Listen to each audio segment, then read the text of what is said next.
ناظرین، مسلمان جہاں اس وقت اپنے حقیقی خدا کو بھولے ہوئے ہیں، عبادات اور مسجد سے کوسوں دور ہے، قرآن پاک نہیں پڑھتے اور نہ ہی سنتے ہیں، لیکن جانور جنہیں حیوان کہا جاتا ہے وہ بھی اپنے حقیقی رب کو نہیں بھولتے، صبح و شام اپنے انداز میں خدا کی وحدانیت بیان کرتے ہیں، ان کے سامنے قرآن پڑھا جائے تو وہ غور سے سنتے ہیں۔ ناظرین، اسی طرح کا ایک واقعہ جامعہ رحمانیہ ہاتھی خانہ مسجد بہار میں صبح کے وقت مدرسے کے بچے قرآن پڑھ رہے تھے، اسی وقت مسجد میں ایک بندر آیا۔ ناظرین، ہونا تو یہ چاہیے تھا کہ یہ بندر ادھر ادھر بھاگتا، افراتفری کا ماحول پیدا کرتا، لیکن یہ بندر کسی کو نقصان پہنچائے بنا ان قرآن پڑھ رہے بچوں کے سامنے سکون سے بیٹھ کر قرآن مجید کی تلاوت سن رہا ہے۔ تمام بچے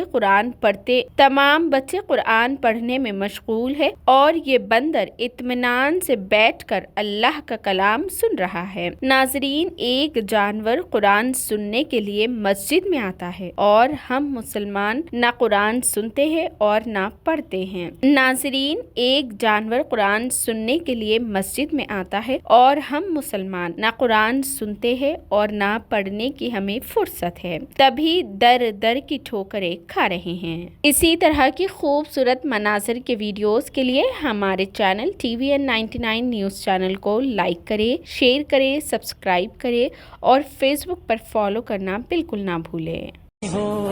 سو عمر جگا دیں گے، قرآن پہ ایمان ہے، ہم سر بھی کٹا دیں گے، یہ جان فدا ہوگی، ہم سر بھی لٹا دیں گے، قرآن ہمارا زندہ باد، اسلام ہمارا زندہ باد۔ نوے کی فضاؤں میں اٹھتے ہوئے شعلوں کو، آیات کو پڑھ کے ہم